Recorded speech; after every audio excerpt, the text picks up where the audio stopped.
Hola, ¿cómo están? ¿Todo bien? Hola, buenas tardes, profesor. Sí, gracias aquí. Buenas, buenas. Hola. Con las tareas, pero bien. Me imagino. Oigan, ¿gustan que empecemos con ustedes tres por cuestión de tiempo y eso, y en lo que se van conectando los demás? ¿O le damos unos minutos? Sí, por mí está bien que iniciamos. Sí, por mí también. Y gracias, Rox, por recordarnos. Vale, déjenme compartir pantalla.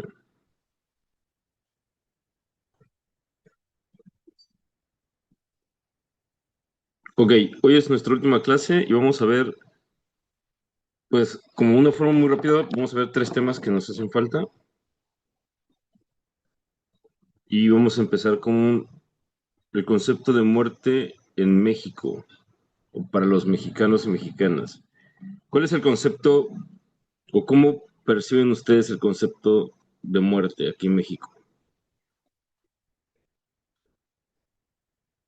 Pues yo creo que hay muchas formas de verlo, ¿no? Por las herencias culturales, siento que desde como esta herencia cultural más judeocristiana, católica, hay un Ujú. pesar, ¿no? Un pesar, una solemnidad, ¿no? En cuanto a la muerte. Pero Ok, también considero que hay, por justo este sincretismo de culturas, ¿no? Se reapropió también de una forma como más festiva, hasta cierta forma como mm, de burla hacia la muerte, ¿no? Y sí creo que los mexicanos tenemos como mucho esta cosa de burlar la muerte o sentirnos más, más chidos, ¿no? Que la muerte. Entonces creo que pues hay muchas formas, ¿no? En las que como mexicanos podemos tener esa identidad y relación hacia la muerte. Y también creo que hay como pues todo ese tema, ¿no? De recordar a los muertos, de tener una conexión, más que con la muerte, pues con los que ya murieron, ¿no? De esta conexión especial aún con los que ya han fallecido. sí, pero sobre todo, bueno, en general, justo en todo, cómo percibimos, porque se ha ido deformando de cierta manera, de cierta forma, el concepto tanto de muerte, de celebrarla, y lo que significa ahora para muchas generaciones la cuestión de la vida de otras personas. Y hablo desgraciadamente por el nivel de violencia que tenemos. El número de muertes en nuestro país es muy grande en comparación de otros países que están en guerra, ¿no? Y de repente ves o vemos información, documentales sobre la cuestión de sicarios y esto, y la vida de una persona pues, vale menos, ¿no? Entonces, nuestra percepción de muerte como sociedad, la cuestión de que se vuelve una parte estadística, las muertes de cada día, la cantidad de muertos y la forma en cómo se van asesinando personas diario, pues va modificando también esto, ¿no? Está este punto de las madres buscadoras, de tantos desaparecidos. Y ahorita vamos a ver un poco, a grosso modo, esta parte legal de lo que significa estas personas, que en qué punto se les da por muertos, en qué puntos dejan de tener cuestión, dejan de ser personas por estar desaparecidas también, ¿no? Y esto este es un fenómeno muy grande en cuestión de México. Hacia el exterior y hacia cuando hablamos de la muerte, siempre hablamos de esta parte como, pues sí, divertida, como esta parte de celebrar la muerte, de recibir a nuestros muertos. Para ustedes, ¿cómo ha ido evolucionando la cuestión vida-muerte como mexicanas con respecto a lo que somos hoy día como país?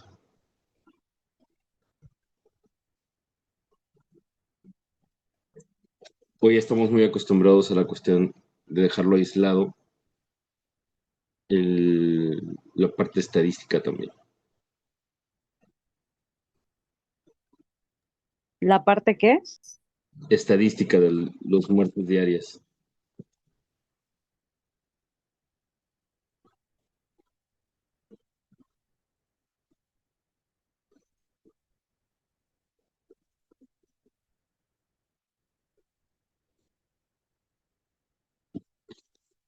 Es fuerte, Pues, ¿no? pues no sé, digo, sal- salvo lo que decías, ¿no? También que, pues ya últimamente las muertes ya hasta las estamos, todo tipo de muerte ya hasta las estamos normalizando, como, o sea, ya de violencia, ya casi estamos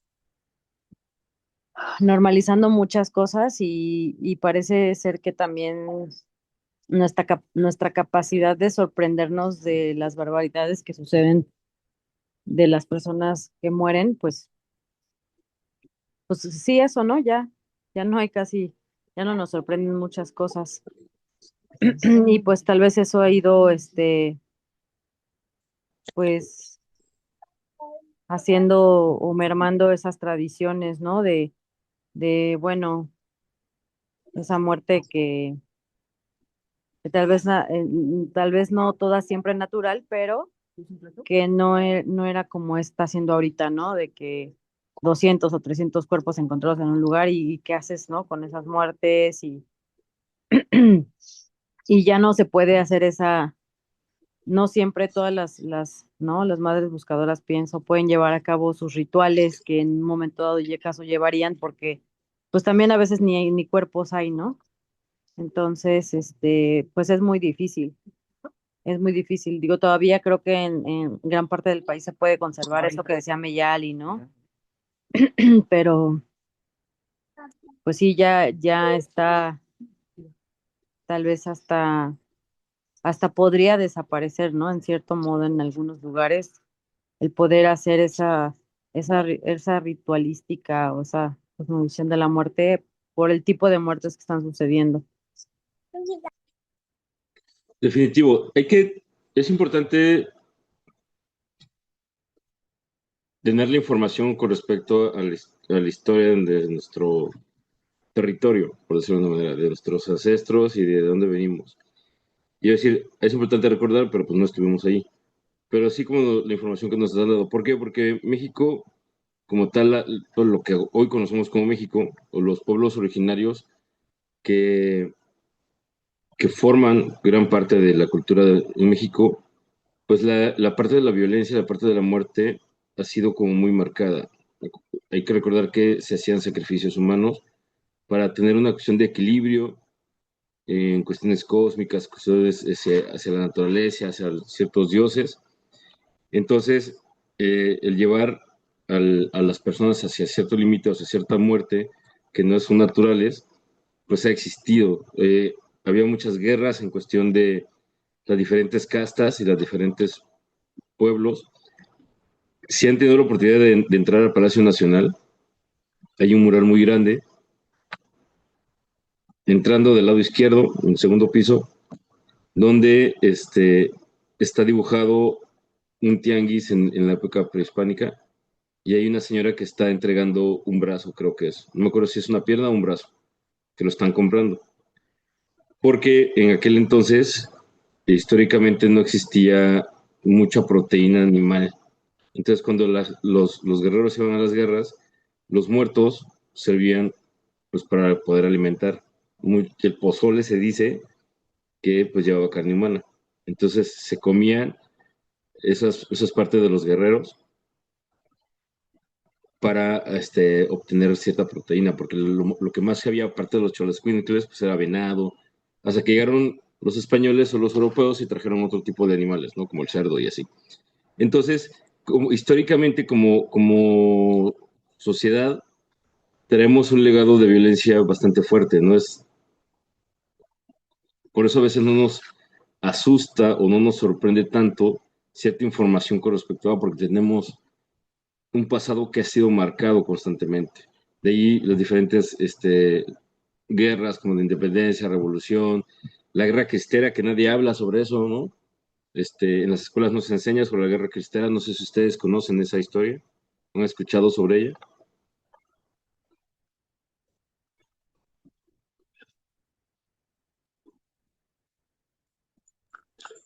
Sí, creo que sí la he escuchado, pero ya no me acuerdo de qué va.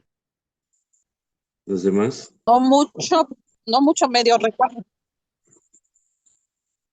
Ok, la guerra cristera surge con Elías Calles, porque las iglesias tenían mucho poder ante la decisión gubernamental y aparte tenían mucho dinero. Tenían haciendas y tenían, pues sí, mucho control económico también en México. Entonces se prohibió por parte del Estado cualquier expresión religiosa. Entonces al pueblo y a las religiones, de ahí surge que la educación fuera laica y que la iglesia no se metiera en ciertos temas políticos. Pero hubo una persecución, fue una guerra de varios años, donde hubo persecución hacia las iglesias y literalmente masacraban a los pueblos y mataban a los curas, sobre todo hacia la iglesia católica, y fue una guerra muy sangrienta. Y los religiosos, los curas le decían a la gente este, que si lo echaban por la iglesia ya tenían prácticamente un terrenito ya ganado en el cielo si luchaban por su iglesia y sus creencias. Entonces, al final de cuentas, el pueblo siempre ha sido manipulado por las grandes organizaciones o los que tratan de mantener el poder y el control. Hay una entrevista de Carlos Monsiváis que habla sobre la guerra cristera. Hay una película mexicana de los 70 que eh, maneja muy bien, así se llama La Guerra Cristera. Léanlo, es una parte de nuestra historia y es un momento importante porque somos un pueblo muy, muy católico. Hoy día se ha ido dividiendo más la cuestión religiosa, pero eso marca muchísimo quiénes somos. Estas partes históricas de la sociedad marca por qué México ha sido tan violento. Desde el himno nacional que tenemos, que es 100% bélico, y se creó en una guerra, no me acuerdo si fue contra Francia, que se creó, es llamar al pueblo a la guerra constantemente. Entonces, nuestro concepto de muerte va modificando, va cambiando, porque, ok, sí la celebramos, pero también la provocamos muchísimo. En cuestión, por ejemplo, lo que a ustedes les correspondería es, ¿tienen la estadística de muertes maternas que todavía existen? ¿Existe? ¿Y por qué existe todavía tanta muerte materna en cuestión de los partos?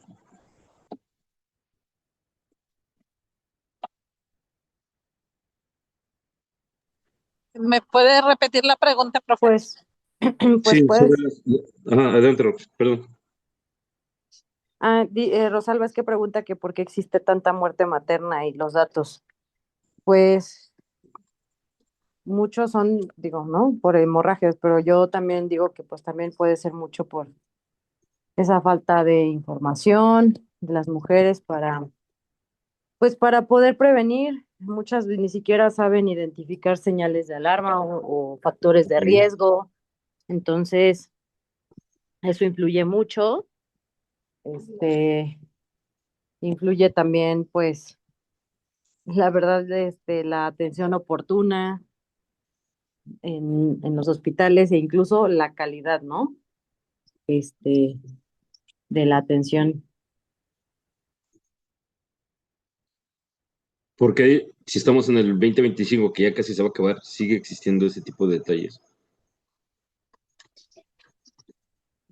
Bueno, pero en México parece que seguimos en 1970 o 80, ¿no? En algunas Más cosas muy ahorita que católicas. ni siquiera hay insumos en los hospitales y entonces pues las mujeres lamentablemente van a seguir muriendo por una pues mala, pues en muchas cosas mala calidad, en otras porque pues puede ser que vivan en regiones muy alejadas y cuando ya llegan a la ayuda pues ya es muy tarde y pues puede ocurrir la muerte materna y no solo la muerte materna, ¿no? De hecho, hablamos mucho de la muerte materna, pero pues por ejemplo ya bebés pues son cifras todavía muchísimo muy altas, ¿no? Entonces, pues claro, se siguen muriendo muchas personas por lo mismo, muchas mujeres por lo mismo, por diferentes factores, pero si lo queremos ver, pues la verdad es que México, pues no ha llegado a alguna modernidad en servicios de salud, la verdad, comparado con otros países. Y como decíamos, es más fácil que llegue el camión de la Coca-Cola a zonas rurales y a zonas de acceso, pues, difícil, a que lleguen muchas veces los servicios de salud. ¿Alguien más quiere comentar algo sobre esto?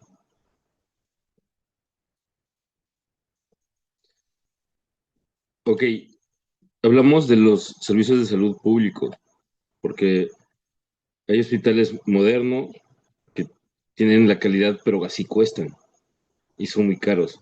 Y en teoría se supone, porque lo dice la Constitución mexicana, que tenemos derecho a salud digna porque pagamos impuestos para ello. Y esto podemos meternos en cuestiones políticas, no tiene que ver con los colores y eso, sino que tiene que ver que en general en todos. Digo, se ha habido gobiernos mejores o peores que otros, pero sí, pareciera que en los últimos años hemos retrocedido muchísimo. En cuestión de cáncer, por ejemplo, yo he tenido la oportunidad de acompañar compañeros de trabajo a quimioterapias, a radioterapias, donde era o es prácticamente en el Estado de México, pues gratuito, muy accesible. No sé, ahora me imagino que difícilmente lo es. Y y pues se daba el tratamiento y se mejoraba mucho la cuestión del tratamiento. Hoy día no. Hoy día hay muchas personas con con cáncer que no han tenido su tratamiento. Y eso es muy complicado. Y tiene que ver con esta parte histórica de quiénes somos, como país, como sociedad y como sujetos, como mexicanos, en cuestión de a qué le estamos dando importancia en ocasiones, qué es lo que nos llama la atención. ¿Por qué? Porque la información está ahí. Y lo que dice Rox es real, es como de por qué no existe información si la tenemos en la mano. Por, ok, a lo mejor no hay un centro de salud cerca, pero les aseguro que Internet sí tienen. Y de repente, como bien dices, la Coca-Cola sí llega, o sea, sí llegan como cosas, pero no otras.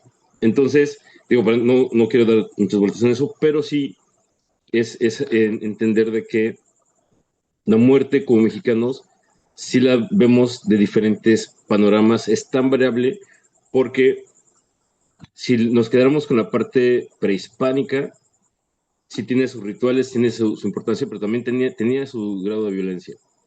Y había quienes no tenían derecho a decidir porque eran sacrificados o sacrificadas.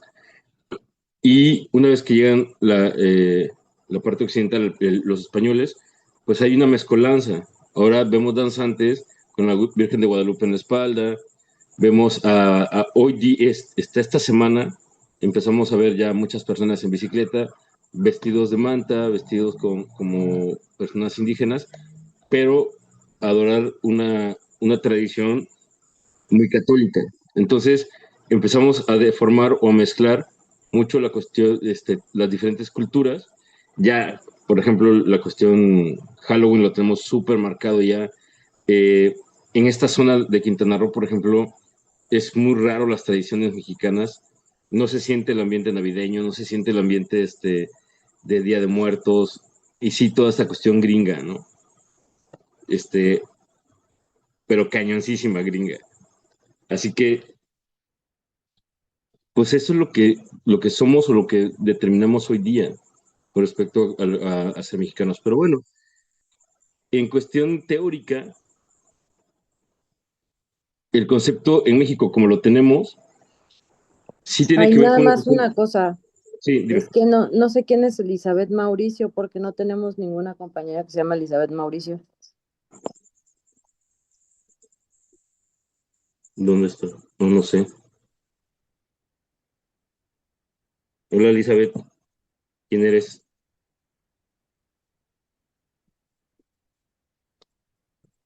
Preséntate. ¿O quién es la persona que entró como Elizabeth Mauricio? Ajá, a lo mejor es una cuenta.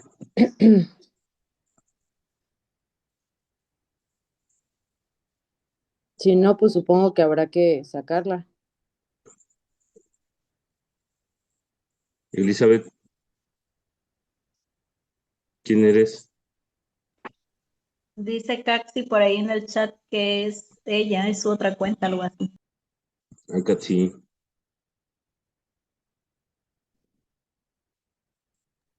¿Y estás en dos cuentas o qué?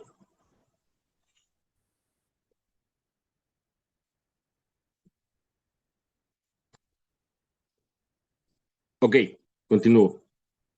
Este, bueno, en México la parte de la muerte eh, a nivel desde siempre no es una cuestión de que ahí se acaba todo, se apaga la luz y dejamos de existir, sino que tiene que ver con una trascendencia, como lo hemos platicado durante todo el curso, esta parte de hay algo más, es parte de morir, es parte de la vida, pero también es una continuidad, es regresar a ciertos orígenes, hacia la tierra, hacia la naturaleza, probablemente ahora hacia el cosmos, a otros mundos, otras vidas, ¿no?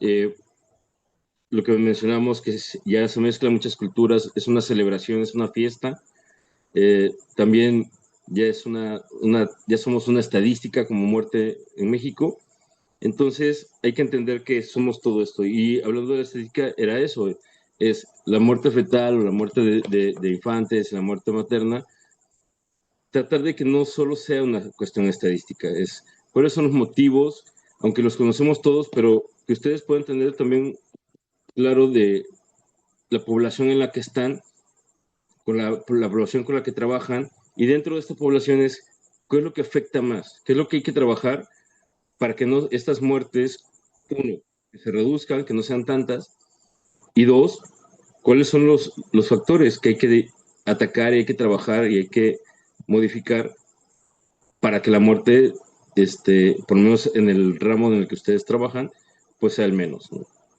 Sé que no está 100% en sus manos, pero se puede ir manejando, se puede ir controlando. Creo que esta parte de la festividad del Día de Muertos, eso lo hemos comentado bastante, entonces no quiero abundar mucho ahí. Pero sí, la cuestión de los ciclos y la trascendencia, el punto en el que ustedes determinan o ven la muerte como mujeres, como mexicanas, como tradición. La semana pasada el tema era la muerte y las religiones. De hecho, había preparado toda la parte etimológica de las tres grandes religiones y de dónde surgen todas las demás, ¿no? Toda la cuestión de creencias. Pero la pregunta es, ¿ustedes en qué creen? ¿En qué religión? O si no tienen religión, pero ¿cuál es su visión o su cosmovisión con respecto a la muerte desde esta parte espiritual o religiosa, como si le queremos llamar?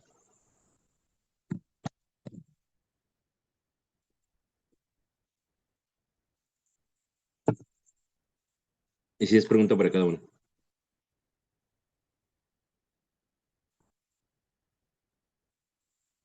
Pues yo, bueno, son cosas que luego no, no me detengo luego mucho a analizar. No me considero que tenga una religión, ¿no? Pero pues sí creo en ciertas cosas, me considero pues em, que hay cosas tal vez espirituales en las que creo, pero pues realmente no tengo no me considero, o más bien no tengo ninguna religión, no me identifico con alguna, pero sí considero que todas tienen muchas cosas buenas, ¿no? Y muchas hasta son muy parecidas. Ok, gracias. ¿Los demás?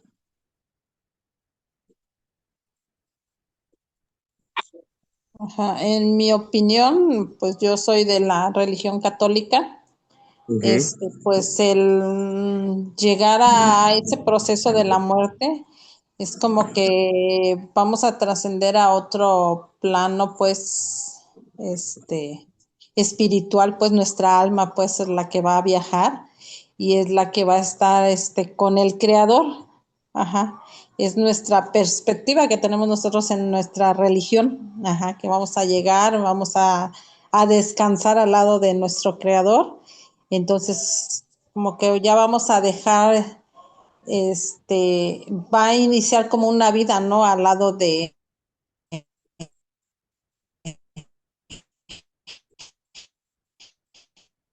Tenemos problemas de audio, Rosalba. que realmente, bueno, que yo, pero bueno, ajá, es mi perspectiva que tengo, ajá. Sí, es que es mi internet, como vengo llegando, Ah, ok. ajá. Es, Este, por ejemplo, en el pensamiento católico, ¿cómo trasciende el alma? sea, viaja, creen en esta parte como el infierno de Dante, el purgatorio, hay un proceso antes de poder llegar, los, los testigos de Jehová lo manejan de una forma diferente, este, Ajá, pues ¿cómo manejan nosotros ustedes? tenemos bueno, en mi idea, en mi opinión, pues, o sea, que vamos a ir al purgatorio y es donde ahí se va a liberar, en determinado tiempo se va a liberar nuestra alma, ajá, para que ya pueda llegar al cielo, ajá. Pero es un proceso que vamos a estar ahí en el purgatorio determinado tiempo porque pagando nuestros pecados, lo que hicimos incorrectamente aquí, es la creencia que tenemos. Ok, muchas gracias. ¿Las demás?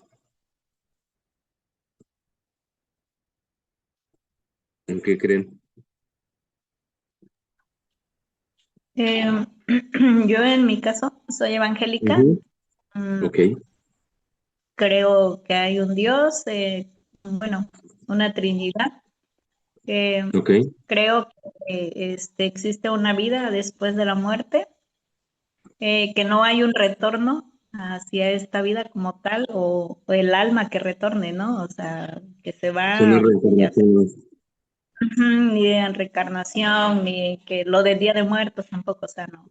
Pero en eso no creo Ujú, que haya un purgatorio, que tienes dos opciones nada más, que tienes un libre albedrío para elegir hacer bien o mal aquí, y eso es lo que va a definir, ¿no? Tu eternidad. ¿Qué pasa, qué pasa cuando mueres entonces? O sea, ¿qué es Creo la eternidad? ¿Hacia dónde te vas? ¿O qué pasa? o sea, que hay dos caminos nada más, cielo e infierno. Es, Ok. O sea que puedes seguirte al infierno por la eternidad también. sí, así es. No hay forma aunque te vayas al infierno, medio, a ver si logras regresar o irte al cielo. No, yo no creo en que exista un purgatorio, así Ok. como lo dice, ¿no? Que con misas o rezos y todo eso, o expiación, Ujú, es ajá. un pase directo, vaya. Vale. Ok, gracias. ¿Alguien más? Yo soy cristiana y bueno, Ajá. hay, creo que aún dentro de los cristianos hay muchas formas de interpretar, ¿no? Y de creer, al igual que creo que los católicos. Pero en especial la iglesia a la que asisto y con la que, pues de la que más conozco, creemos como en un plan que se llama el plan de felicidad. Ok. Y específicamente hablando de la vida después de la muerte. Em, Creemos que hay como un tiempo en, en el que estamos en un mundo de los espíritus, donde de igual forma podemos seguir aprendiendo y justo creemos que cuando morimos, resucitamos y todo lo que aprendimos y los vínculos afectivos que tenemos, ¿no? Como con familias y amigos, pues esos aún permanecen, ¿no? Creo que hay otras religiones donde estos afectos o estos vínculos de amistades y familia ya no permanecen. Pero aquí creemos que Ujú, sí, o sea que todo lo que aprendimos y podemos recordar como lo que hicimos y todo eso. Y que también hay un tiempo posterior a ese donde podemos tener como se llaman grados de gloria, que son diferentes lugares en los que podemos habitar. Y el más alto es justo poder ser y tener todo lo que Dios tiene, ¿no? Tal cual ser como Él. Y pues también sabemos o creemos, y me gusta mucho esa parte, ¿no? En que hay muchas cosas que no sabemos aún en esta tierra, entonces que pues hay muchísimas cosas después de esta vida que no conocemos ni podemos entender plenamente, pero ujú, pues que entendemos pues esas cosas. Y me gusta, pues sí, que hay este concepto de la eternidad, pero que esta vida es parte de esa eternidad, ¿no? Entonces no solo se busca como la recompensa después de esta vida, sino pues esta vida como parte de esa eternidad en la que tenemos que crecer, pues tener felicidad también, ¿no? Y pues sí, pruebas, pero pues que no van a ser como eternas esas pruebas o esas dificultades, ¿no? ¿Ustedes creen en Cristo Sí, o solo en Dios? ¿Sí? no, en Cristo, pues en la Trinidad, en Jesucristo, Ajá. el Hijo, en el Padre y en el Espíritu Santo. Eh, en cuestión de la historia, se supone que ser Cristo es un grado. O sea, es un grado como espiritual, por decirlo de alguna manera. O sea, era Eh, Jesús el Cristo. O sea, Jesús como el que tenía cierto grado. No sé si usted lo ve Maestro. de esa manera. Ajá, algo así. No, sí, sí conozco esa como interpretación, pero no, creemos en Cristo como un personaje, ¿no? Como un salvador y pues Ok. también como un maestro, ¿no? Pero no solo como un nivel de conciencia, que así entiendo que se entiende en otros formas de entender. Sí, Sí sí. creemos, ¿no? Que debemos de emularlo y que pues podemos llegar a tener el poder, ¿no? Y el conocimiento que él tiene y que debemos de emularlo, pero sí creemos en él también como un personaje real, ¿no? Que habitó en la tierra y que es nuestro Salvador. Ujú. Ok, ok. ¿Alguien de otra religión, testigos de Jehová, musulmanes, cienciólogos, cienciólogas? ¿No? ¿Todas creen en un Dios? ¿Sería el mismo Dios?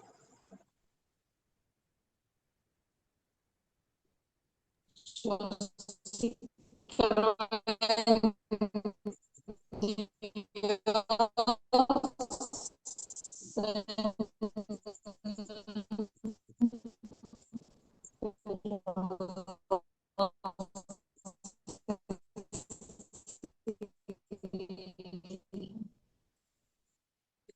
Rosaba, no se te escucha, no se te entendió nada. Si tu internet anda muy mal.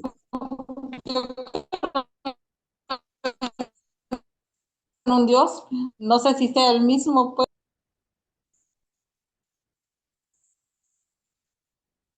Ok, Rosalba no se entendió nada, pero bueno, podemos entender que a lo mejor puede ser el mismo Dios. No sé, les voy a recomendar una película, ahí explican bastante bien como el origen de ciertas religiones y por qué creemos en lo que creemos, de una forma pues muy, muy teórica. También no se meten en ruidos locos. Se llama Hereje.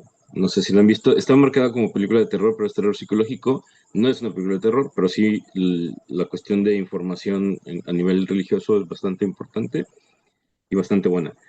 Se la recomiendo si ya la vieron, que bueno, y si no, véanla, está en Amazon Prime. Se llama Hereje. Ok, ¿por qué es importante este punto de las religiones y nuestras creencias? Porque es parte de nuestra historia también. Somos seres que sí estamos guiados por normas y reglas basadas por mucho tiempo desde la religión. La religión era un estado. En Europa, la historia de los reyes de Inglaterra, por ejemplo, que uno de ellos, no recuerdo el nombre, creo que era Carlos, no me acuerdo cuál, no, Enrique, creo, el que se casó con Ana Karenina. Para poder casarse con ella, hizo su propia religión. Porque la religión tenía mucho poder con respecto a niveles políticos. Lean la historia del Marqués de Sade. Él lo meten al psiquiátrico, aparte por el estatus que tenía, también por el poder que tenía la religión y con respecto a toda la cuestión política en cuestión del Estado. Entonces, somos parte de eso, es parte de nuestra historia, nuestras creencias nos determinan lo que somos, lo que creemos, lo que enseñamos, cómo nos comportamos, en cuestión de qué tanto lo aplico, qué tanto no. Decía Kat, si yo creo en mí, pues bueno, si te crees una dices también, ¿no? Pero siempre terminamos creyendo en algo. Habrá quienes digan, yo creo en la capacidad que tiene el ser humano para crear y para destruir. Decía Santo Tomás de Aquino que, que sí, que el hombre crea, que el hombre tiene la capacidad de crear y de modificar cosas, pero en la época que él dijo estos, pues podía ser quemado en la hoguera, entonces dijo, quien le da esa capacidad, ese poder al ser humano, pues es Dios. Dios le da la capacidad de poder crear, pensar y transformar.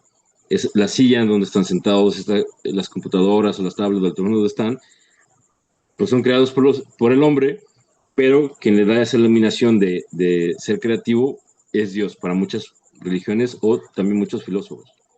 Habrá quienes digan, no, el hombre tiene la capacidad de hacer y deshacer fuera de cualquier parte espiritual o algo más grande de lo que nosotros podemos tener. Al final de cuentas, sean o no creyentes, perdón, sean o no, sí, creyentes a nivel religioso, los seres humanos siempre necesitamos creer en algo. Aunque no sea algo más grande o más trascendente, podemos creer en la capacidad que tenemos en cuestión de que hay seres o personas con mayor habilidades que nos dan la posibilidad de tener lo que tenemos hoy día. Entonces, por eso es muy importante la cuestión de nuestras creencias y conocer mucho nuestra historia. Ok.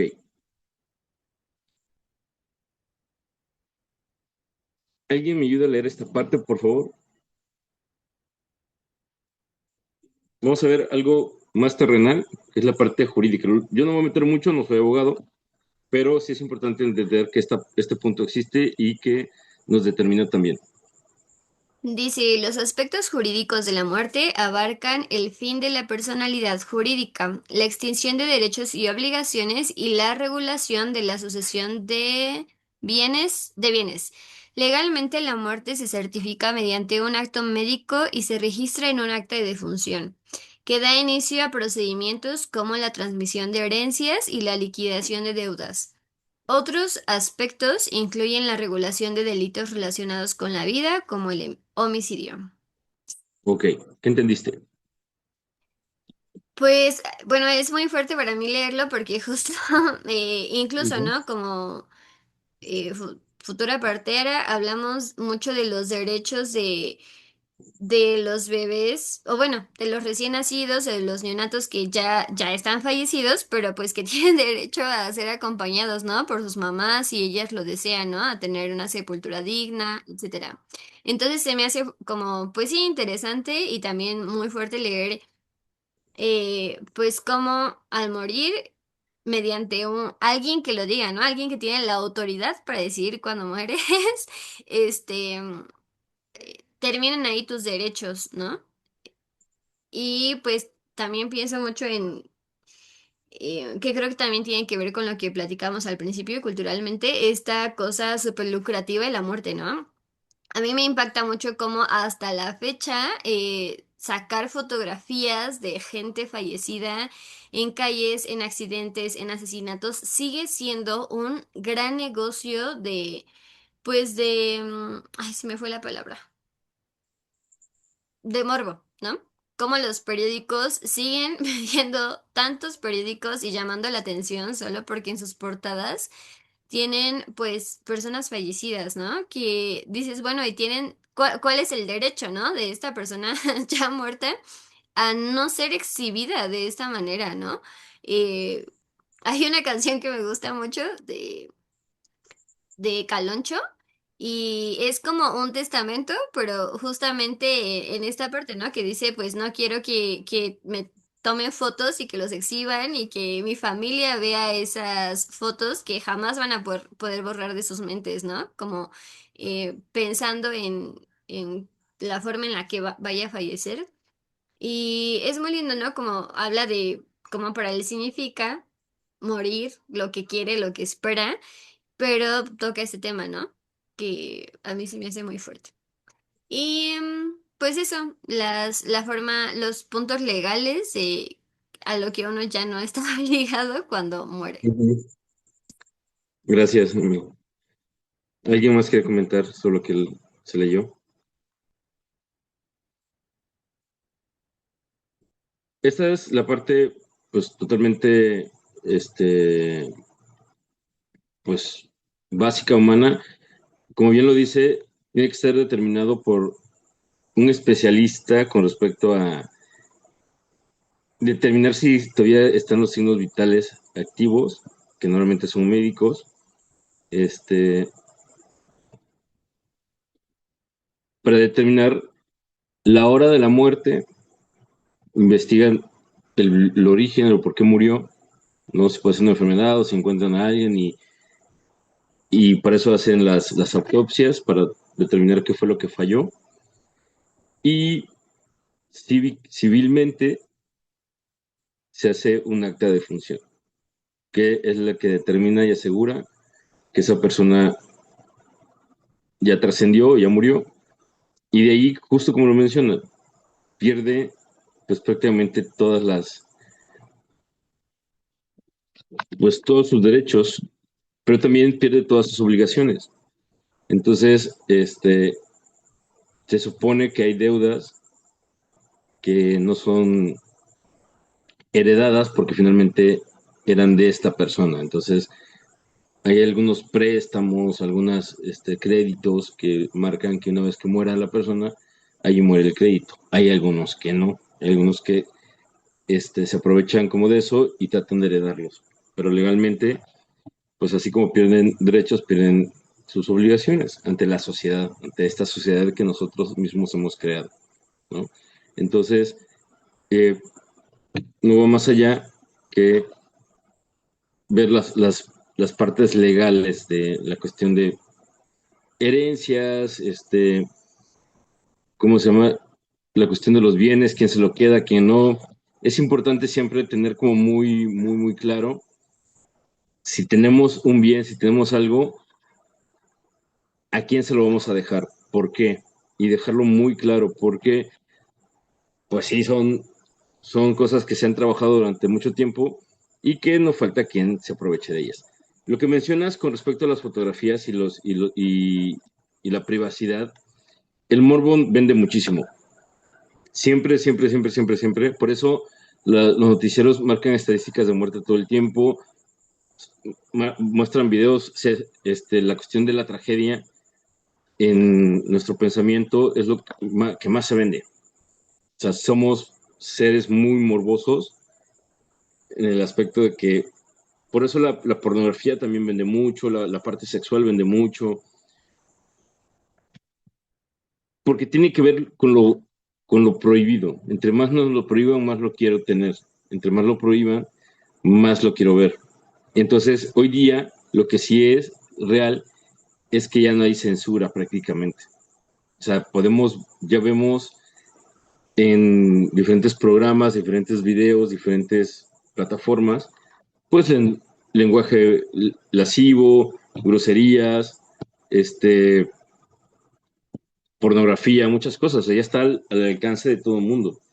Yo recuerdo en esta televisión de los 80s y 90s, que me tocó bastante, si alguien decía güey en la televisión era escandaloso. O sea, realmente nadie podía decir, mucho menos otras palabras, no otras groserías. Y eso se fue rompiendo con respecto al nivel de comunicación. Se malentendió la parte de libertad de expresión al libertinaje de expresión, porque hay gente que vocifera muchas cosas, muchas estupideces, y con este punto de es que mi comentario es válido o tiene valor como cualquier otro, entonces de ahí se distorsionó todo. Entonces ahora tenemos muchísima información, pero de la cual muchísima nos sirve y mucha es basura. Pero eso es lo que está consumiendo. El nivel cultural de la sociedad está bajando considerablemente. O sea, ya, de hecho, juegan con eso. Salen muchas personas, les dicen, te voy a dar 1,500 pesos y me contestas 5 preguntas de cultura general, de diferentes edades, en diferentes países, y el nivel de ignorancia es muy grande. El nivel de estupideces que vemos es muy grande. Por tanto, por ejemplo, cuando murió Diego Armando Maradona y los del CEMEFO en Argentina le tomaron fotos y se supervendieron que, claro, demandaron a estas personas y mucha gente se indignó, pero mucha gente las compró porque nos gusta el morbo, ¿no? Ya sé, con el Diego no deberíamos de meternos nunca, pero ese tipo de cosas pasaron. Creo que con Michael Jackson también llegaron a tomar algunas fotos, solo que ahí lo cuidaron mucho. O sea, la parte de la muerte y la forma de la muerte, hay un video de un chico en Brasil que casi, casi se lo devoró una leona en un zoológico, y ahora quieren sacrificar a la leona porque la gente ya tiene miedo de ir al zoológico, pero el chico se brincó la barda, se cayó de un árbol, la leona simplemente hizo lo que tenía que hacer, pero se volvió súper viral y súper morboso. Entonces, la muerte en sí crea morbo siempre y cuando no sea nuestra. Porque cuando es nuestra, queremos la mayor privacidad del mundo, pero si es de un tercero, sí queremos saber de qué murió, por qué murió, cuándo murió y qué fue lo que pasó, ¿no? Cuando murió mi esposa, sí me preguntaban, ¿pero qué pasó? Yo, o sea, murió, ¿no? Pero querían saber detalles, porque hay morbo en eso.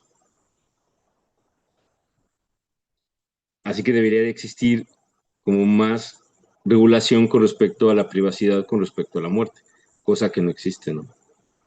¿Alguien me ayuda con esto, por favor?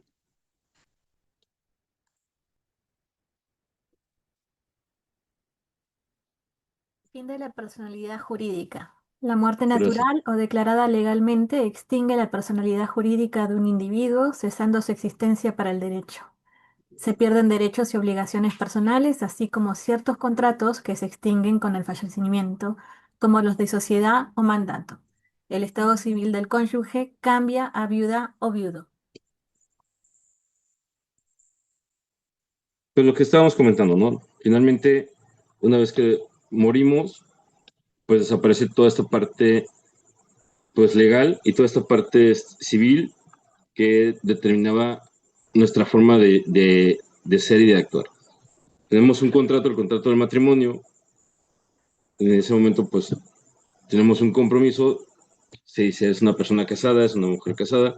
Y una vez que mueres, pues la persona que estaba casada termina enviudando y hereda, en teoría, dependiendo cómo haya sido la cuestión de la herencia o el testamento, termina heredando las cosas que en común tenían o que la otra parte pues había acumulado.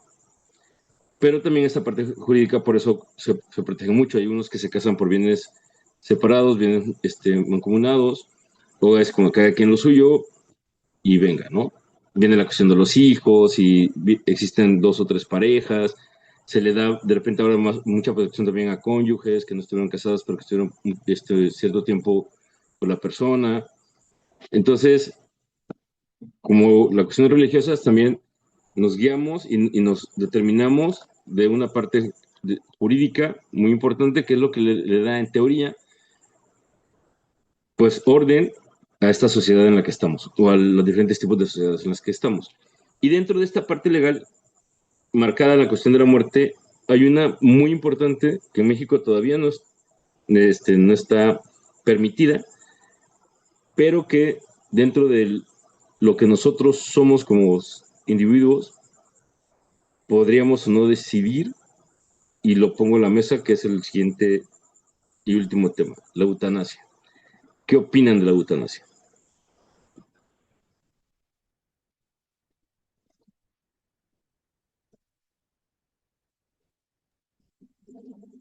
Y debería ser un derecho para todos y no criminalizarlo. Muerte ¿Por con qué? dignidad y no sufrimiento.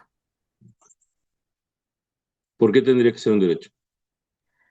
Porque es la decisión de los enfermos terminales de acabar con su sufrimiento o con sus tratamientos y no prolongarlos por una cuestión de no sentirse perseguidos a nivel médico, que cuestionados de una mala praxis o de los mismos familiares por no aceptar la muerte del enfermo. Eso lo genera cuando la persona, en teoría, tiene una enfermedad terminal, ¿no? ¿Qué pasa con el sufrimiento emocional y la persona decide quitarse la vida? ¿Cuál es la diferencia entre el suicidio y la eutanasia? Si son enfermedades mentales, también es una enfermedad.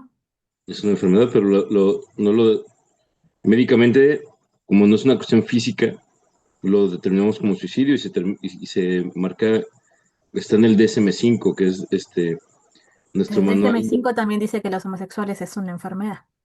Ya no lo manejan así, todavía existe, porque todavía existe, solo que ya no utilizan la palabra homosexuales, sino que ya lo rebuscan bien cañón, pero sí, es totalmente real. Es que a eso me refiero.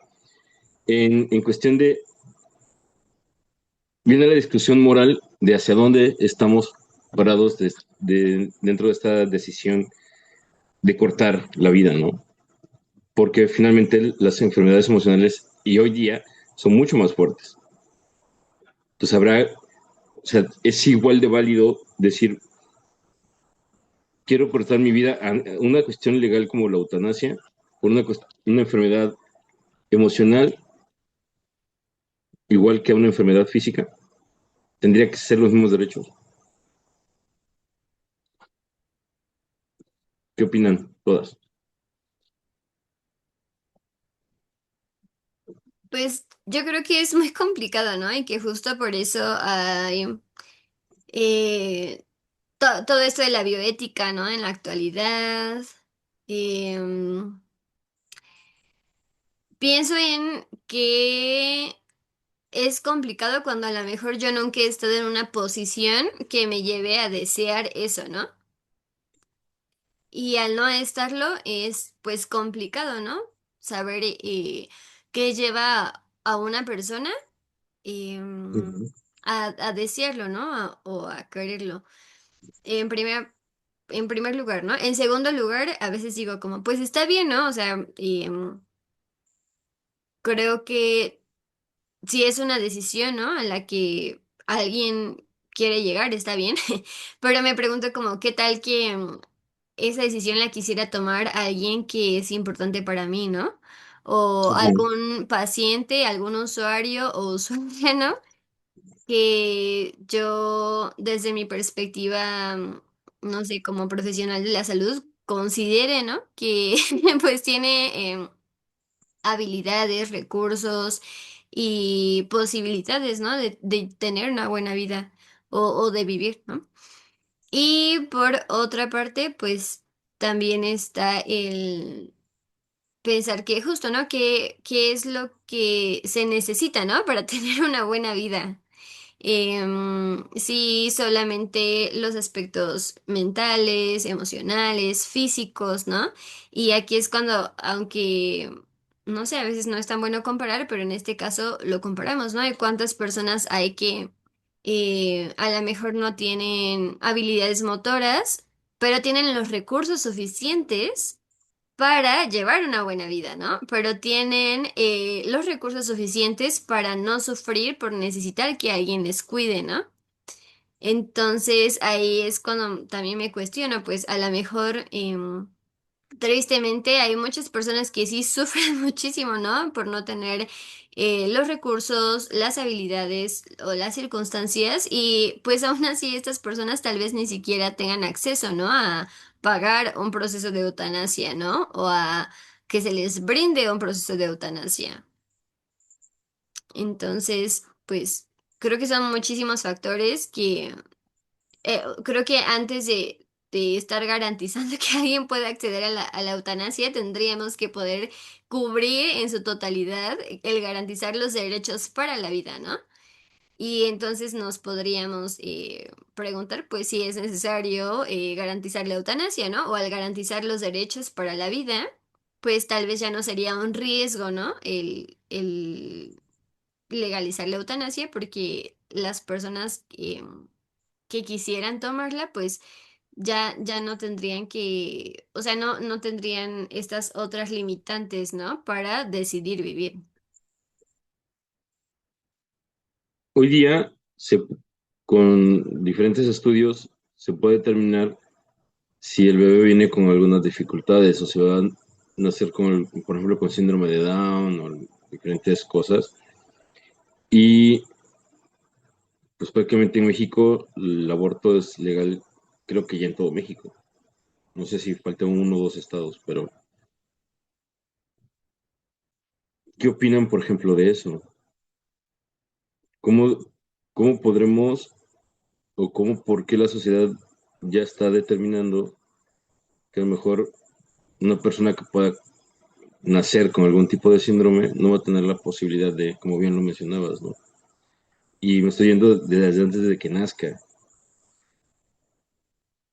Cuando alguien en una etapa terminal ya está cansado o cansada de justo de sufrir, de estar tan lastimada, tan lastimado, estar tan medicado, ya no hay una calidad de vida como concepto que conocemos con respecto a, y no se le permita tomar esa decisión de trascender en el momento que esa persona decida. Pero si decidimos ante otras personas que todavía no nacen, el cortarles la posibilidad, como hemos tenido todos, de poder crear algo en este mundo. Por eso se vuelve tan complejo, porque es una cuestión muy subjetiva, porque tiene que ver desde la percepción y tiene que ver desde las políticas públicas, lo que está más de moda en cuestión de exigir y lo que me puede dar más votos también.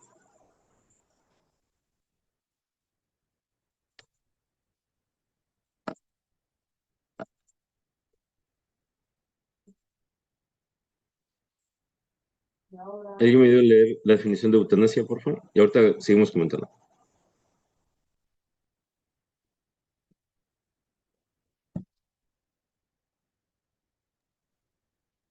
La eutanasia es la acción deliberada de poner fin a la vida de una persona para aliviar su sufrimiento extremo debido a una enfermedad grave e incurable, con su consentimiento voluntario, buscando una muerte digna y sin dolor. Y su legalidad varía globalmente, siendo permitida en algunos países como Países Bajos, Bélgica, Canadá, España y Colombia, pero prohibida en otros como México, donde se regula la voluntad anticipada, ortotanasia. ¿Qué es la ortotanasia?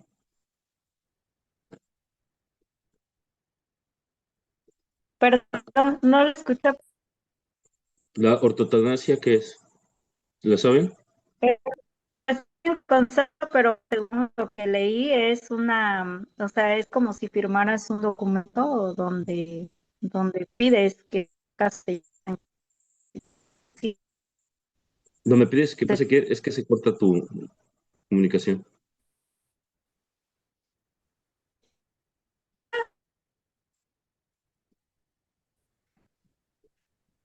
No, Houston, te perdimos también. ok. ¿Ya? ¿O falta? Ahí te escuchamos. Ajá. Donde Pues, firmas, perdón, no lo es. ¿firmas para Ya no qué? lo escucho. ¿Dices? Bueno, según a lo que entendí, ortotanasia es la posibilidad de decir anticipadamente, decidir, ¿no? Anticipadamente ahora sí que lo voy a poner así entre comillas, ¿no? Tu última voluntad. Yo según así lo interpreto, ahorita no estoy investigando precisamente el concepto, solo estoy Sí, deduciendo.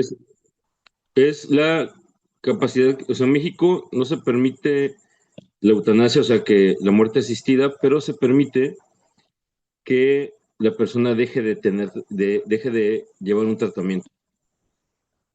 O sea, es la Ah, posibilidad de decir, ok, no me maten, pero ya no ya quiero no llevar tratamiento, voy a estar en mi casa, ya no quiero estar en el hospital, y es permitido, como lo que pasó con el presidente municipal de ahí de Nuevo León, pero no me acuerdo, ya se me olvidó de San Pedro Garza García, que él dijo, él decidió, en su cáncer decidió, ¿saben qué? Ya decidí ya no seguir tratamiento contra el cáncer, ya no quiero las quimios y ya. Entonces, eso está permitido, es una forma como de decidir, una forma de eutanasia, pero sin que sea eutanasia, pues, ¿no? sí, es que yo creo que el concepto de buena vida es muy diferente, ¿no? Para cada persona. Yo creo que esa definición va con respecto a la situación que está viviendo cada uno, porque lo que puede ser buena vida para uno, para otro no. En el caso del presidente, a lo mejor, no sé, nosotros acá de fuera podríamos decir que podría ser una forma de buena vida o llevar una buena vida, seguir con el tratamiento, ¿no? Pero para él no lo era así, o sea, para él posiblemente era un sufrimiento mayor. ¿Recuerdan que les conté del hijo de mi amiga de 18 años que le dio cáncer? ¿Sí recuerdan que les comenté o no? Yo, para ser sincera, no es. Sí, sí comentaste. Hace, mañana van a ser 15 días que el chico murió. Hace un mes y medio, pues lo desahuciaron y le dijeron que ya había hecho metástasis. Y pues su mamá nos pidió que consiguiéramos marihuana porque ya los medicamentos no le hacían para el dolor, todo el dolor que sentía. Le, man- le mandábamos comida y ya él no podía comer, vomitaba mucho, o sea, fue como muy difícil. O sea, el último mes prácticamente la sufrió cañón. En esta ocasión, pues los médicos dijeron hasta aquí porque ya las quimios ya no le iban a hacer nada. Fuera de lastimarlo más, no iban a eliminar el cáncer y murió hace 15 días. Muchos, porque lo platicamos entre los amigos, él murió martes hace 15 días y un fin de semana antes fue de urgencia al hospital porque se estaba atragantando o algo así. Y unos decían, no, es que yo lo veo bien. Y estos decían, no, pues es que sí lo veo demacrado, sí lo veo cansado, ¿no? Al final, cada uno, el que está enfermo es el que siente, el que determina. Cuando ves la entrevista del presidente municipal de San Pedro, pues no parecía que tuviera cáncer en ese momento. Fueron 15 días antes de que muriera también. Y pareciera que no, pero justo seguramente era tan doloroso para él llevar un tratamiento así. Está tan cansado que es como de, ahí tomas decisiones. La decisión al final es personal, pero como familia es difícil soltar. Y es difícil, justo como decía, si a mí me tocara la decisión de decir hasta aquí que llegue, que ya no sufra más, pasa mucho a las personas que están en coma, como le pasó a Gustavo Cerati, por ejemplo. No me acuerdo cuántos años estuvo en coma hasta que la familia decidió ya desconectarlo. Porque nos aferramos a la vida de los demás también, y nos aferramos a que físicamente está ahí. O sea, tiene signos vitales, pero ya no vives. Esta parte coloquial que decimos ya está en estado como vegetativo, simplemente respira, pero no puede caminar, no puede hablar, no puede ver, no puede tomar decisiones, no puede salir a correr, no puede comer. Comen con una sonda, defecan con sondas, simplemente está ahí. Y porque no perdemos la esperanza. Acuérdense de las etapas del duelo, esta parte de negociar, esta parte, aparte, la negación, pero este negociar de decir, puede despertar, le pedimos a las deidades, al universo, a las energías, que dé la posibilidad de que regresen, de que se recuperen, de que el cáncer desaparezca, que, que la persona que está conectada vuelva a abrir los ojos, que se pueda recuperar. Por eso nos cuesta soltar, porque no perdemos la esperanza hasta que el suceso llega. Por eso es difícil y es un tema muy complicado y moralmente complejo, que mucha gente no se quiere meter en eso, en esos temas de legalizarlo, porque probablemente haya personas que decidan la eutanasia que, no sé, puedan recuperarse o no. Y es una decisión muy propia y también puede ser personas jóvenes que digan, yo ya no quiero seguir viviendo, no le veo el caso, no le veo hacia dónde, y puedan decidir la eutanasia, que ya finalmente lo hacen de una forma de suicida. Pero habría que indagar por qué, hacia dónde, ¿no? Y poner como muy claro, es muy difícil legalizar ese tipo de cosas, sobre todo por la parte de remordimiento moral que nos pueda provocar. ¿Qué opina?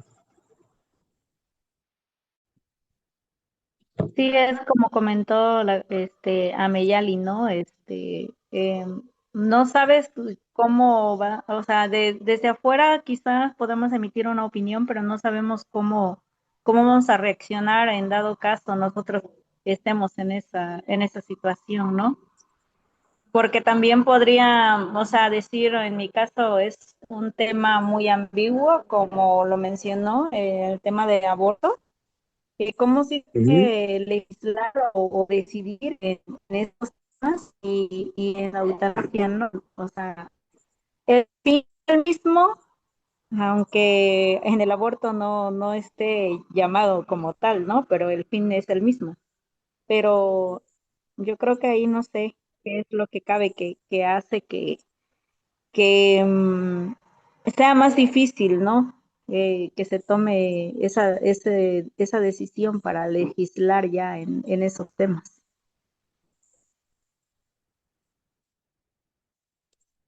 En cuestión de legislación, Mucho, quizá tenga que ver mucho la religión, ¿no? O el que estemos un país muy, bueno, lo voy a llamar así, religioso, tal vez también tenga que ver eso. sí, tiene que ver, pero a nivel legislación es como el rollo del legalizar la marihuana. ¿Por qué voy a hacer esta analogía? Porque cuando yo tuve la oportunidad de trabajar leyes desde el escritorio, de proponer leyes, modificar y trabajarlas a nivel político, y tiene que ver con los intereses político-económicos del quienes están gobernando en ese momento. Eh, la reacción que pueda tener la gente, hay mucha gente que es muy conservadora, justo por lo que mencionabas, por la cuestión de ideologías religiosas, por la cuestión de la protección hacia la vida. Hay mucha gente que es pro vida y que está bien, ¿no? Siempre que procuramos eso. Fui para medir la Cruz Roja y lo que nos decían es, tenemos 10 minutos desde que llegamos al accidente a llevarlo al hospital y nuestra obligación es mantener viva a la persona. No sabemos si es buena, si es mala, si es un violador, si es un asesino. Maestro, yo tengo Este, una duda. dime. Soy Sara, Sí, ya vi. pero aquí en México la ortotanasia sí se lleva a cabo. Sí, sí, comenté que Digo, sí. porque me quedé pensando, yo dije, no habría como legislarla, se lleva a cabo. De Ah, no, es hecho, así. la conozco como máximo beneficio. Cuando una Ujú, persona ya está desahuciada, se les explican. Estuve yo un tiempo en el Hospital del Niño Poblano como tanatóloga ok. hace 5 años más. Y recuerdo perfectamente que pues algunos niños ya se iban con máximo beneficio, ¿no? Creo que en el tema de cáncer es donde se ven más estos temas. Y también recuerdo que cuando mi papá enfermó y antes de entrar a terapia intensiva, le preguntamos él qué quería, si caía en paro, si quería que Ujú, lo reanimaran o no. Él dijo que no. Entonces recuerdo que se firmó ese documento y cuando él cayó en paro, salió el doctor y le dijo a mi hermana, vamos a reanimarlo. Y mi hermana dijo, no, ya hay un documento firmado. Y mi padre murió. Entonces, esas prácticas sí se hacen. El tema está ujú. como permitir ese proceso natural de la vida hacia la muerte como algo natural, pero sin intervención de terminar con la vida, pues que eso sería como algo muy, muy complicado, ¿no? Y efectivamente, a pesar de que la eutanasia sí, pues en México sí se practica, sí es un tema complicado, por ejemplo, para las personas que al final dicen, por ejemplo, en el caso de mi papá, mi hermana que dijo, no, ya no. O sea, ella sí piensa en qué hubiera pasado si ella hubiera dicho que sí. Entonces sí es un tema bastante complicado, aunque sea ya un documento firmado de que no quiero que me reanimen, ¿no? Sí, Sí. claro. Sí, sí habíamos comentado que la ortodoncia sí era legal en México. Este, y sí, creo que es complicado porque estás decidiéndose la vida de una persona en cierta forma y es muy complicado. O sea, moralmente es bien complejo. Platicaba con un amigo justo que su papá le está afectando su marcapasos y cuando fueron al doctor, bueno, al hospital, le decían que no, que ya no, por la edad del señor, literalmente, así me lo contaron. Es como de, como para qué gastamos uno en alguien que quién sabe cuántos años ya dure, mejor se lo damos a alguien que sí, que se pueda vivir más tiempo, ¿no? Y entonces yo lo comentaba, es que las leyes en ocasiones, o desde la perspectiva médica en ocasiones, es muy cruel, es muy dura, es muy fría.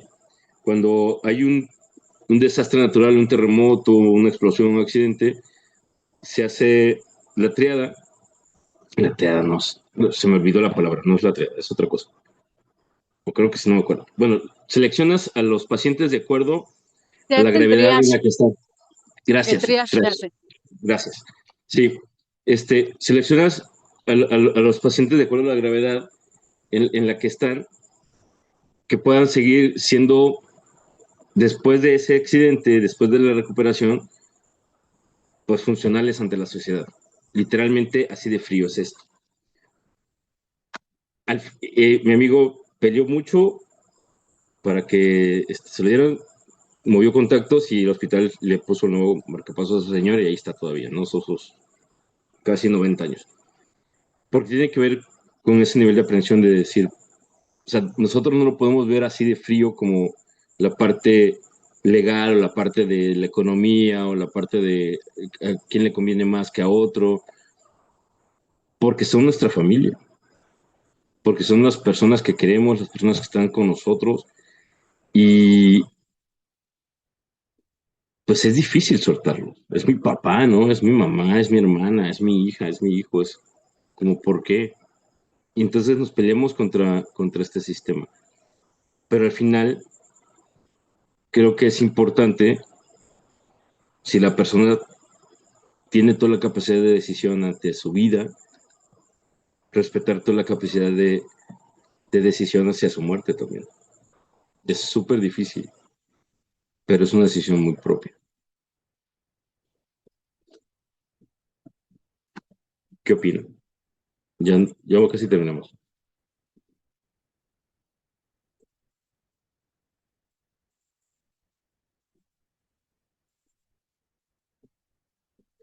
Ok, pues son los tipos de muerte asistida que podemos tener, que es la activa, que es la eutanasia tal cual, y se les da un medicamento, este, pues letal que provoca la muerte.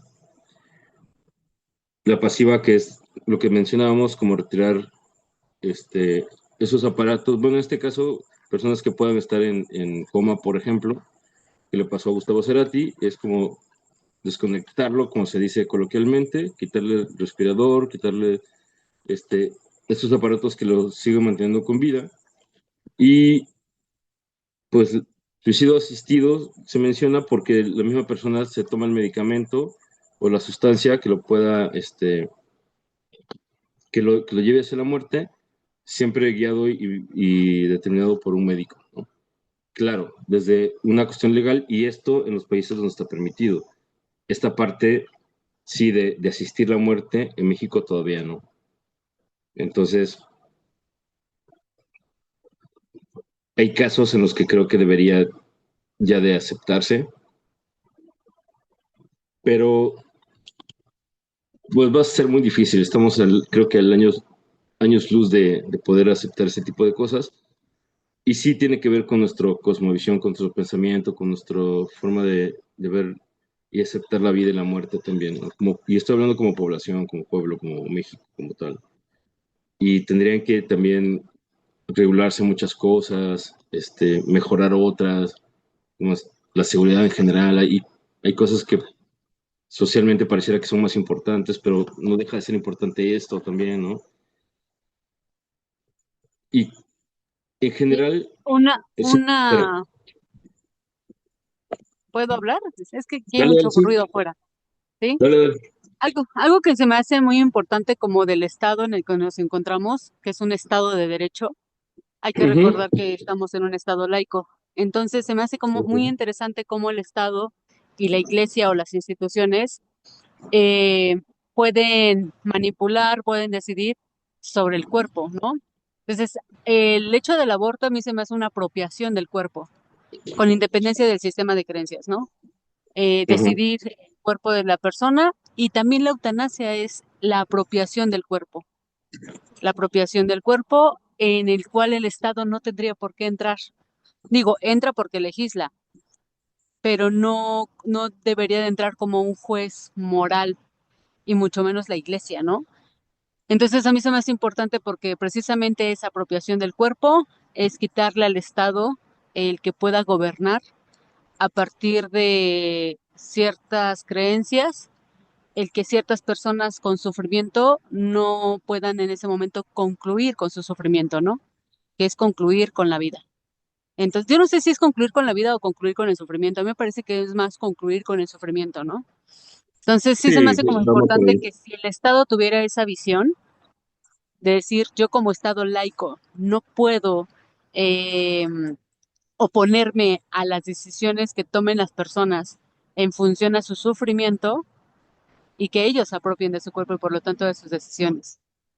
Yo no creo ojalá y no tarde tanto, pero sí me parece ese Estado que se intromete en unas cosas que no debería, pero al final que limita el ejercicio de nuestros derechos a nosotros, a los mexicanos, ¿no? En mi experiencia, y ya para cerrar, en mi experiencia, el problema es que las personas que legislan no están no van al campo, lo decía yo. O sea, legislan desde una ideología, desde alguien me platicó, desde una peda con otros privilegiados, y difícilmente están como justo donde está el problema. Entonces, ellos crean una solución a algo que creen que necesita tener una solución y a lo que no. Me pasó, yo me dediqué a viajar por todo el país para crear las comisiones estatales para prevenir y erradicar el trabajo infantil en México. En aquel entonces eran 3 millones de niños en cuestión estadística que estaban en los campos laborales, tanto en el campo como esos niños que piden dinero en la calle, y entonces les decía, a ver, pero hay un problema aquí, porque tiene que ver, uno, el trabajo infantil y otra cosa, también las tradiciones familiares y la condición desde de herencia de familia. O sea, es, voy a marcar como trabajo infantil el niño que está cuidando la tienda y está haciendo la tarea mientras está, porque es el negocio familiar. Voy a meter a la cárcel al señor que está tocando un saxofón en la calle con 2 niños. Digo, tomando en cuenta todo lo que pueda suceder en la calle, que hay de todo, porque no tiene como pues más opciones, más que tenerlo ahí para poder cuidarlos y es su forma de llevar alimento. Entonces, entramos en ciertas discusiones antes de decidir qué hacer para poder eliminar o erradicar el trabajo infantil. Y yo me di cuenta que muchos de los que están ahí arriba ni siquiera conocen las condiciones, ni siquiera van, no están en estos.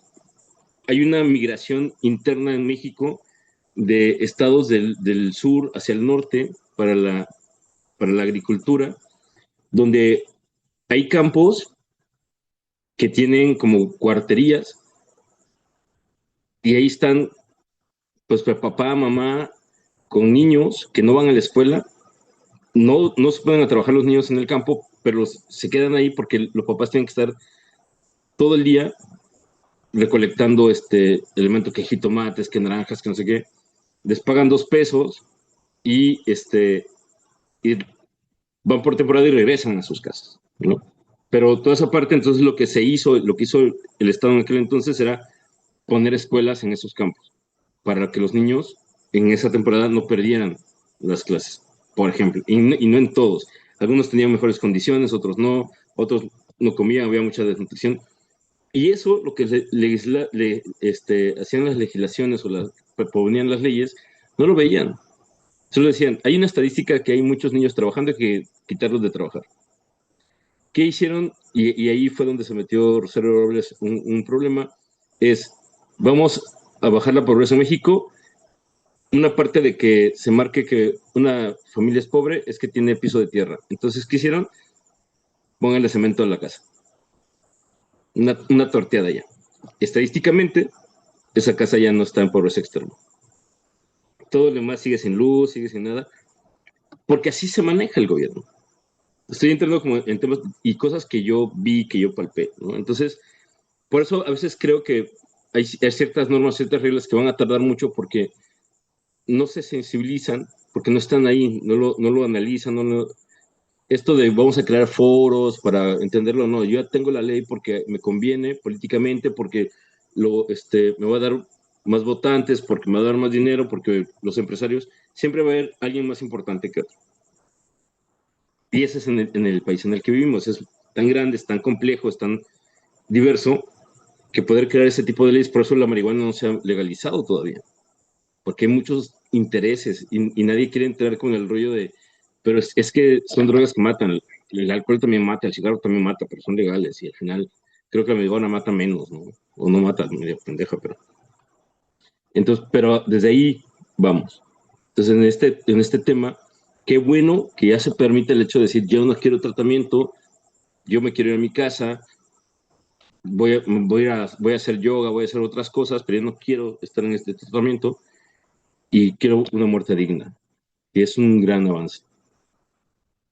Poder decir, yo quiero que me inyecten para ya no seguir sufriendo mañana, literalmente decir cuándo va a ser el día de mi muerte, creo que todavía va a tardar un rato. Pero bueno, es parte de. Chicas, se nos acabó el tiempo. Muchas gracias por su atención y se nos acabó también el semestre, el cuatrimestre, el curso. Así que muchas gracias por su atención y gracias por escuchar mis tonterías. No, profesor, Gracias. ahora me va a escuchar. Es cierto. Yo solo como última reflexión, Perdón, que no dijo justo manita. Sí, dale. no sabía cómo decirlo, pero con lo que dijo usted y dijo Sara, como lo aterrizo en, pues es que no, o sea, no que algo sea legal o ilegal quiere decir que es correcto o incorrecto, ¿no? Lo malo Exacto. es que, pues, lo correcto o lo incorrecto, pues, se vuelve a veces una gran área gris o algo muy subjetivo, ¿no? Entre las diferentes cabezas. Entonces, me queda claro que hay cosas que definitivamente en China y en Japón y en cualquier lado están mal, ¿no? Pero de ahí a toda esta área gris, como usted mencionó, ¿no? Hay, para volverlo legal o para determinarlo ilegal, hay todo un filtro de cabezas por las que pasa, ¿no? Y muchas veces, como mencionó, pues los intereses están en otros lados, ¿no? Por eso apelamos a la autogestión también, ¿no? Al autogobierno, que aún así es súper peligroso, ¿no? Porque como Claro. sí se pueden justificar algunos delitos, ¿no? Porque las personas se autogobiernan y porque hay un autogobierno, pero hay otros que sí son condenados, ¿no? Y es cuando viene la famosa doble moral. Pero pues sí, creo que son cosas que como humanos y como seres sociales, culturales, pensantes, siempre nos van a estar atravesando y que creo que lo importante es no dejar de hablarlos y en base a las herramientas que sigamos teniendo como desarrollarlos, ¿no? Y que pues haya un, no sé si un progreso, pero sí un crecimiento y no un retroceso, ¿no? este, para cerrar las posibilidades, ¿no? Sino que pueda haber mayores posibilidades para las personas, pues obviamente sin que alguien ajeno a ellos sea dañado, ¿no? Independientemente de las decisiones que individualmente queremos tomar.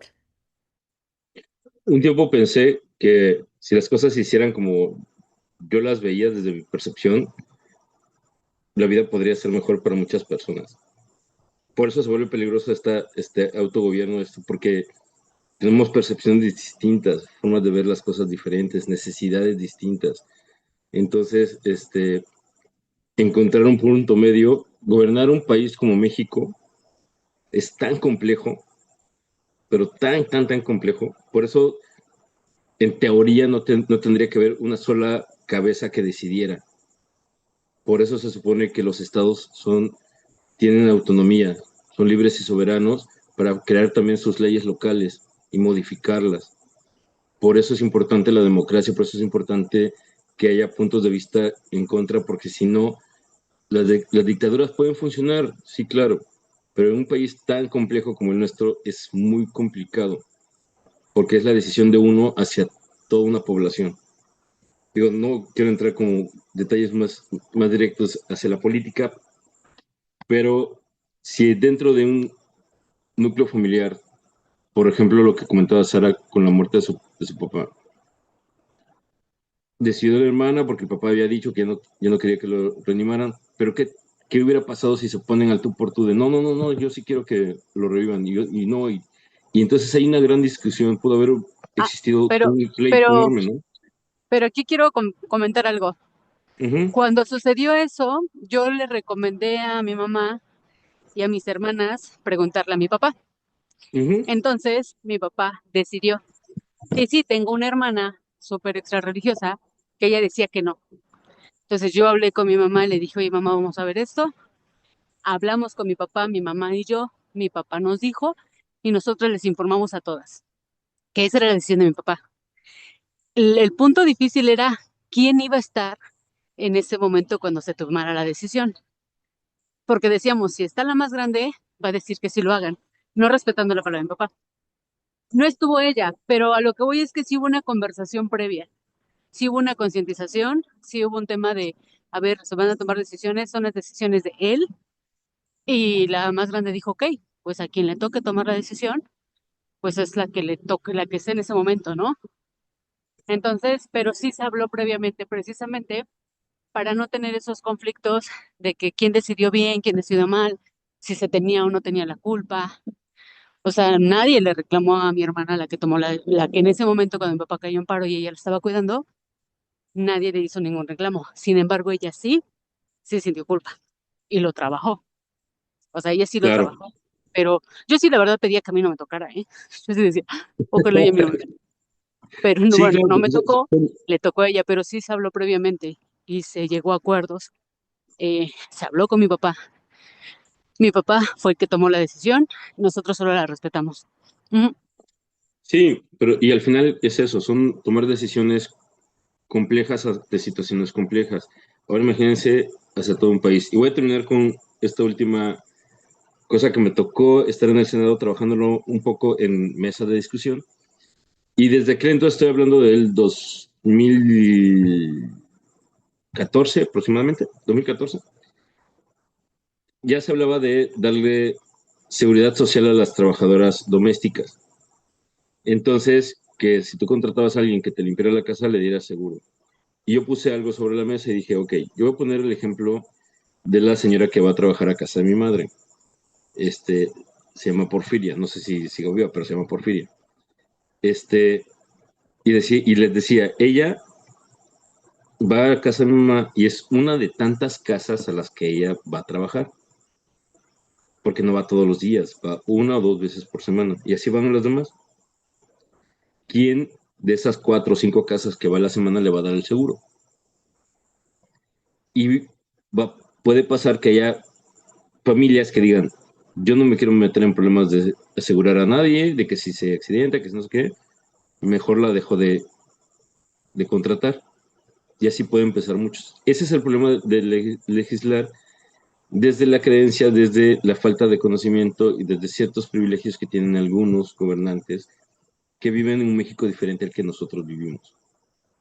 Entonces, por eso se vuelve muy complejo. Hay que hacer mucho estudio de campo, hay que ver los diferentes estatus sociales, económicos, religiosos, para poder entender y poder este, poner sobre la mesa un punto medio que beneficie a todas las partes. Y para que eso suceda es bien complejo. Pero se puede. Han existido, las leyes se cambian todos los días, se proponen otras de una forma diferente, entonces de que se puede, se puede. A veces solo falta voluntad y sobre todo más conocimiento. Chicas, muchas gracias por todo y gracias por estar.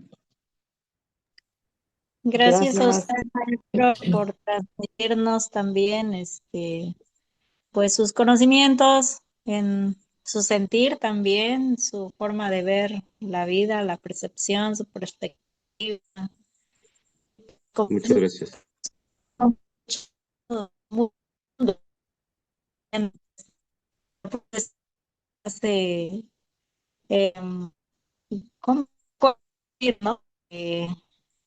Nos mantenemos, por así decirlo, en equilibrio. Bueno, así lo veo yo. Gracias, gracias. Y pues pasen felices fiestas de fin de año. Coman rico, no le tengan problema al subir de peso, no pasa nada. Luego lo bajan en enero. Igualmente, profesor, para usted. Muchas gracias, Muchas maestro, por gracias. todo lo compartido. Bonita noche.